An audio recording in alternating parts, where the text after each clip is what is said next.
Learning यानी सीखना, आमोज़ेश,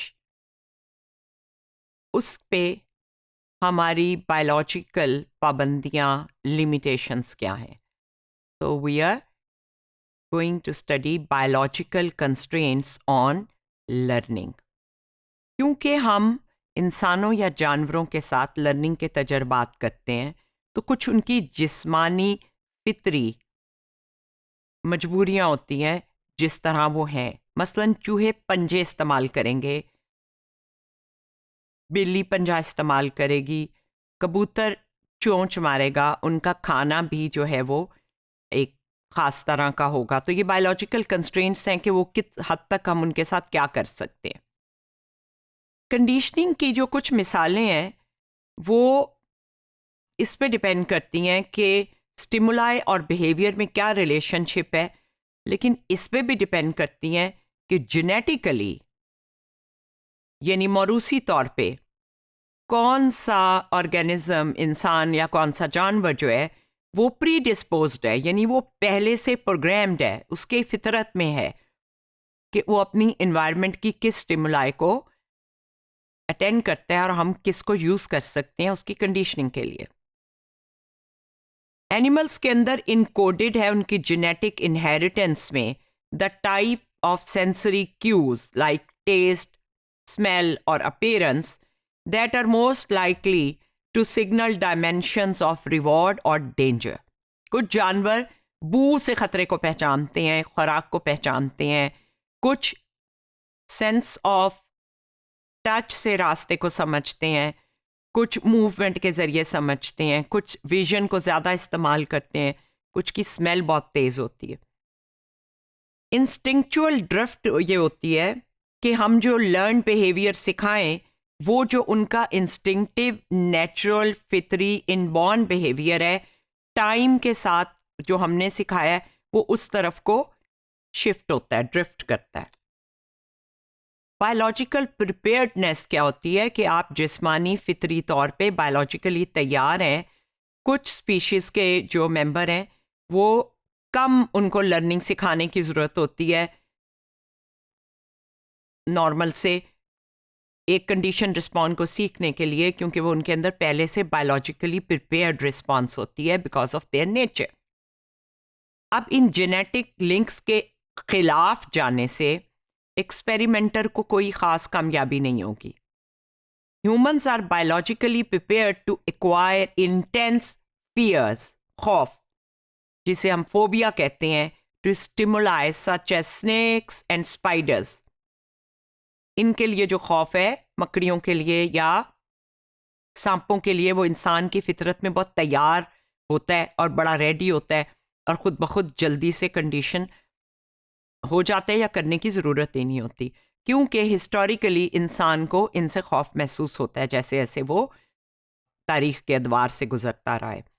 circus animals जो हैं इनकी भी इंस्टिंक्चुअल ड्रिफ्ट होती है।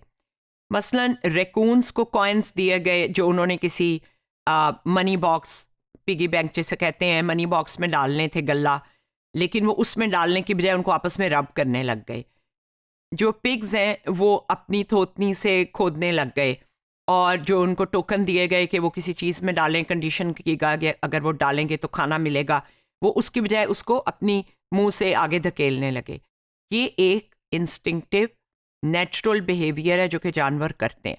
आपने बिल्ली को देखा होगा कि वो ज़मीन पे हो, सख्त ज़मीन पे, कमरे में या कारपेट पे, फिर भी वो अपने पंजे से ऐसे ऐसे खुरचती है क्योंकि उसको आदत है वो मिट्टी को खुरच के उसके अंदर फिर अपना फुजला डालती है।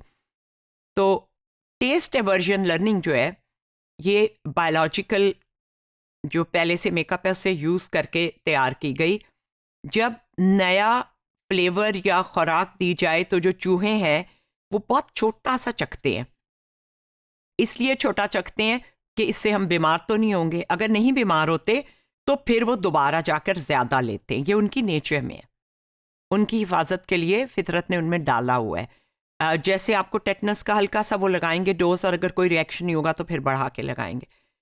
तो अगर रिसर्चर जो है वो कोई ऐसा सब्सटेंस नए फ्लेवर के साथ इंक्लूड कर दें जिससे वो बीमार वाकई हो जाए चूहे, तो वो कभी उस फ्लेवर को नहीं चखेंगे, हालांकि बीमार वो फूड की वजह से हुए हैं। इसको टेस्ट एवर्जन यानी किसी टेस्ट के लिए डिस्गस्ट या चिढ़ या नफरत को कहते हैं। टेस्ट एवर्जन लर्निंग जो है एक बहुत पावरफुल मैकेनिज्म है। कभी एक दफ़ा हमें कोई चीज़ से एवर्जन हो जाए तो हम दोबारा उसे नहीं खाना चाहते। इसका फ़ायदा ये है, ये एक जेनेटिक कैपेसिटी है ताकि हम ऐसी फूड्स खाएं जो सेफ़ हैं और जो टॉक्सिक हैं उनसे बचें, एंड ये हमारी सर्वाइवल के लिए ज़रूरी है। टेस्ट एवर्जन बड़ी जल्दी सीखी जाती है जब आप एक नया फ्लेवर यानी कंडीशन स्टिमुलस, एक अनकंडीशन स्टिमुलस, वो फूड जो बीमार कर रही है उसके साथ पेयर करते हैं, उसके साथ पेश करते हैं, मिला देते हैं।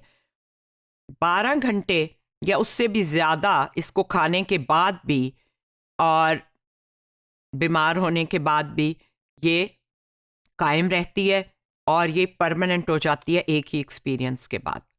ये गार्सिया और कोलिंग की स्टडी थी। उन्होंने कहा कि रैट्स के अंदर एक इनबॉर्न बायस होता है to associate certain cues with certain outcomes. Rats ने ये जो जिसमें सेक्रीन फ्लेवर हो, जो एक मीठा सा होता है आर्टिफिशियल, अगर उस पानी को पी के बीमार हुए तो उन्होंने इसे अवॉइड किया, लेकिन अगर उस पानी के बाद शॉक आया तो अवॉइड नहीं किया, क्योंकि नेचुरली वो शॉक की बजाय बीमारी के लिए प्रिपेयर्ड है। इसी तरह इसका उल्टा करें तो अगर कोई ऐसा पानी था जो कि ब्राइट और नॉइज और लाइट उससे पहले पेश की गई थी और फिर पानी था उसके साथ, तो अगर उसके बाद शॉक आया तो उन्होंने उसको अवॉइड किया, लेकिन उसके साथ इलनेस को नहीं किया, क्योंकि लाइट से कोई बीमार नहीं होता, आवाज़ से कोई बीमार नहीं होता, फ्लेवर से बीमार होता है। तो ये एक नेचुरल बायोलॉजिकल जो प्रिपेयर्डनेस है उसे इस्तेमाल किया गया। इसी तरह कोल्ड वाटर के साथ उन्होंने कंडीशन एवर्जन कर दी। पहले वो ठंडा पानी पीना पसंद करते थे, लेकिन उन्होंने उसके साथ नाउजिया जो है वो वाली चीज़ डाल दी, तो फिर वो ठंडा पानी अवॉइड करने लग गए और सिर्फ गर्म पानी पीने लग गए, जो कि वो पहले नहीं पीते थे। तो ये जो तजर्बे हैं ये हमें ये बताते हैं कि टेस्ट एवर्जन जो है वो बायोलॉजिकल जो उनके अंदर प्रिपेयर्डनेस है उसके मुताबिक उनके लिए यूज़ की जा सकती है। इसकी एप्लीकेशन ये की है कि ये जो कॉयट्स हैं, ये जो गीदड़ हैं, ये जो मारते हैं शीप को, यानी जो किसान बकरियां वगैरह रखते हैं फार्मर्स, और वो उन्हें फिर वो इनको गोलियां मारती हैं और ये जाके उनकी बकरियां या भेड़ें मारते हैं। इससे बचाने के लिए उन्होंने एक शीप की खाल लेकर और उसके अंदर टॉक्सिक बर्गर्स यानी जहरीले जो है वो बर्गर डाले, जिसको खा के वो बीमार हो जाते थे। तो इस कंडीशनिंग के ज़रिए उन्होंने बहुत जल्दी सीख लिया, और अब वो शीप की स्किन में जो भी चीज़ हो, उस बर्गर के अलावा भी असल भेड़ भी हो, तो अगर वो भेड़ की खाल के करीब जाने से उन्हें एक चिढ़, नफरत और अवॉइडेंस हो गई। और इस अवॉइडेंस का फ़ायदा ये है कि फिर उनको इन शीप्स पे हमला करने से प्रिवेंट किया गया।